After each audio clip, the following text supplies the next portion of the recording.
Welcome back, everybody. Today, I'm going to teach you how to count Salesforce records using Flow. This is incredibly useful when you need to display the total number of records that meet certain criteria, whether it's for dashboards, automated reports, or simply tracking your data. Let's walk through this step by step. First, you'll want to navigate to Setup, look for the gear icon in the top right corner of your Salesforce interface, and click on it. This gear icon is your gateway to all administrative functions and customization options in Salesforce. Once you're in Setup, you'll see a quick find box on the left side. Go ahead and type flows into that search box. This will filter through all the available options and help you quickly locate what you need. From the search results, click on flows, which you'll find under the process automation section. This is where all your automation magic happens in Salesforce. Now, to create your new flow, click the new flow button.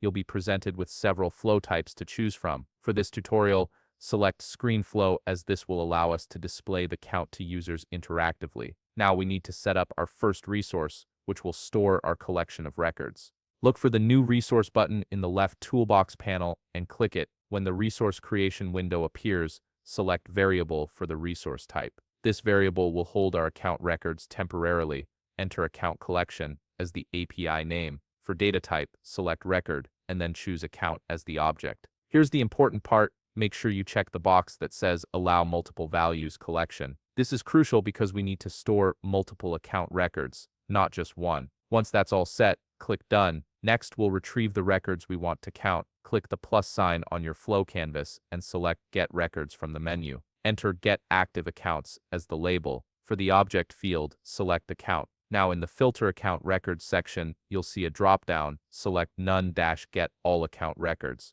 This means we're not applying any filters and will retrieve all accounts. For how many records, select All Records to ensure we capture everything. Then select Choose Fields and assign variables Advanced to give us more control. For the Record Collection field, select the Account Collection variable we created earlier. This will store all the retrieved records in our variable. Now we need another variable to actually hold the count number. Click New Resource again. Select Variable for resource type and enter Record Count as the API name. For data type, choose Number. Since we'll be storing a numerical count, enter 0 inches as the default value, which ensures our count starts at 0. Click Done to save this variable. Here comes the key step where we actually perform the counting. Click the plus sign on the flow canvas after the Get Records element and select Assignment. Enter Assign Count as the label. In the Set Variable Values section, select Record Count for the variable field. For the operator, select Equals Count. This is the special operator that automatically counts the number of items in a collection. For the value field, select Account Collection. This tells Salesforce to count how many records are in our account collection variable and store that number in Record Count.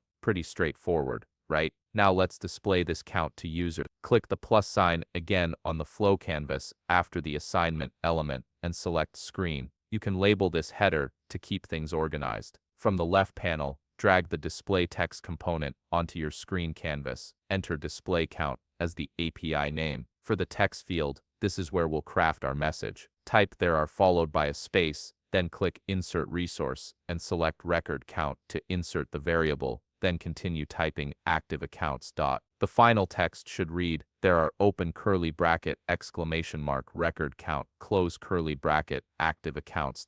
This will dynamically display the actual count when the flow runs. Once you're happy with it, click Done. Now we're ready to save and test our flow. Click the Save button at the top. You'll be prompted to enter a name, so type Count Active Accounts Flow for the label. Click Save again to confirm. Before activating it for everyone, let's make sure it works correctly. Click the Debug button, which allows you to test the flow in a safe environment. Click Run and watch as the flow executes. You should see the screen display with the correct count of your active accounts. If the count displays correctly and everything looks good, you're ready to make it live. Click Activate to enable the flow for use. And there you have it. You've successfully created a flow that counts Salesforce records and displays that count to users. This same technique can be adapted to count any type of record with any filters you need. If you found this video helpful, please leave a like, subscribe, and see you in the next video.